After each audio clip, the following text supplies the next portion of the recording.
आरोग्य विभाग जिल्हा परिषद नागपूर द्वारा आयोजित नवनिर्मित प्राथमिक आरोग्य केंद्राच्या नवीन इमारत व निवासस्थानाच्या लोकार्पण सोहळ्यात तसेच आशा स्वयंसेविकांना मोबाईल वितरण कार्यक्रमात सर्व मान्यवरांचा आणि तुम्हा सर्वांचा मनपूर्वक स्वागत आहे। देशाचं ग्रोथ इंजिन म्हणून तर ही दृश्य आपण बघतो आहोत नागपूर मधली। आज देवेंद्र फडणवीस आणि अनिल देशमुख हे एकाच मंचावर आहेत। नागपूर जिल्हा नियोजन समितीची आज बैठक आहे। नियोजन समितीच्या कार्यालयाचं आज लोकार्पण सुद्धा होत आहे। त्याच्यामुळे आजी आणि माजी गृहमंत्री हे आज एकाच मंचावर आहेत। विशेष म्हणजे पेन ड्राइव्ह वॉर या दोघांमध्येही सुरू आहे आणि या पेन ड्राइव्ह वॉरचे आरोप झाल्यानंतर आमच्याकडे वेगवेगळे पुरावे आहेत असे आरोप प्रत्यारोप एकमेकांवर केल्यानंतर आज आजी मुख्यमंत्री आजी गृहमंत्री देवेंद्र फडणवीस आणि त्यासोबतच माजी गृहमंत्री अनिल देशमुख हे एकाच मंचावर आहेत। आपल्या जिल्ह्याचे पालकमंत्री आपले लाडके उपमुख्यमंत्री ज्यांच्या मार्गदर्शनाखाली सर्वसामान्यांसाठी वेगवेगळ्या तर देवेंद्र फडणवीस आणि अनिल देशमुख हे आज एकाच मंचावर उपस्थित आहेत। विशेष म्हणजे गेल्या काही दिवसांमधला आपण घडामोडींचे सत्र बघितलं तर हे दोन्ही नेते एकमेकांवर आरोप प्रत्यारोप करत होते। पेन ड्राइव्ह वॉर या दोन्ही आजी आणि माजी गृहमंत्र्यांमध्ये सुरू होतं।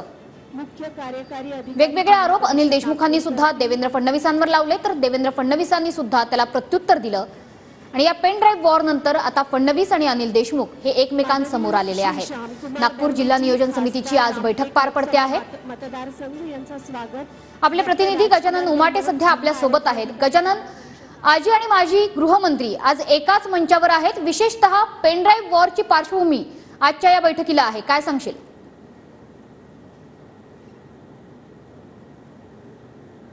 आणि माजी गृहमंत्री अनिल देशमुख एकाच मंचावर आहे। गेले 10 दिवस या दोन्ही नेत्यांमध्ये मोठ्या प्रमाणात पेन ड्राइव्ह वॉर जे आहे ते रंगलं होतं आणि आरोप प्रत्यारोप झाले होते। देवेंद्र फडणवीस यांनी इशाराही दिला होता। त्यानंतर हा पहिला कार्यक्रम आहे जिथे अनिल देशमुख आणि देवेंद्र फडणवीस एका मंचावर आहे। आपण जेव्हा मंचावर दोन्ही नेते आले तेव्हा एक दुसऱ्यांकडे दोन्ही नेत्यांनी बघितलं सुद्धा नाही। दोन्ही नेते आपापल्या मुद्द्यांवर येऊन बसलेले आहे। पण सोहळा जो आहे तो या ठिकाणी होतो आहे। त्याच कार्यक्रमामध्ये अनिल देशमुख आणि माननीय मुख्यमंत्री देवेंद्र फडणवीस यांची उपस्थिती आहे। गेल्या काही दिवसात अनिल देशमुख यांनीही फडणवीस यांच्यावर आरोप केले। आता बावनकुळे आणि अनिल देशमुख जे आहेत ते या ठिकाणी याच्या भाषणात रंगलेले आहे। नक्कीच गजानन, ज्या पद्धतीची दृश्य आपण बघतो आहोत की बावनकुळे आणि अनिल देशमुखांचा संवाद होतोय, हास्य विनोद होतोय, माफक हास्य विनोद होतोय, मात्र अनिल देशमुख आणि देवेंद्र फडणवीस यांचा काही संवाद अद्याप तरी बघायला मिळालेला नाहीये। विशेष म्हणजे एकमेकांवरच्या आरोपांनंतर देवेंद्र फडणवीस आणि अनिल देशमुख हे एकमेकांच्या समोर आलेत। चंद्रशेखर बावनकुळे हे देखील मंचावर उपस्थित आहेत। अनिल देशमुख आणि चंद्रशेखर बावनकुळे यांच्यात काही क्षणांपूर्वी संवादही बघायला मिळाला, माफक हास्य विनोदही बघायला मिळाला। मात्र देवेंद्र फडणवीस आणि अनिल देशमुख या दोन नेत्यांनी एकमेकांकडे पाहिलं सुद्धा नाहीये। त्यामुळे आज एकाच मंचावर एकमेकांचे विरोधक असणारे अनिल देशमुख आणि देवेंद्र फडणवीस हे एकाच मंचावर समोरासमोर आलेले आहेत। नागपूर जिल्हा नियोजन समितीची आज महत्त्वपूर्ण बैठक पार पडणार आहे।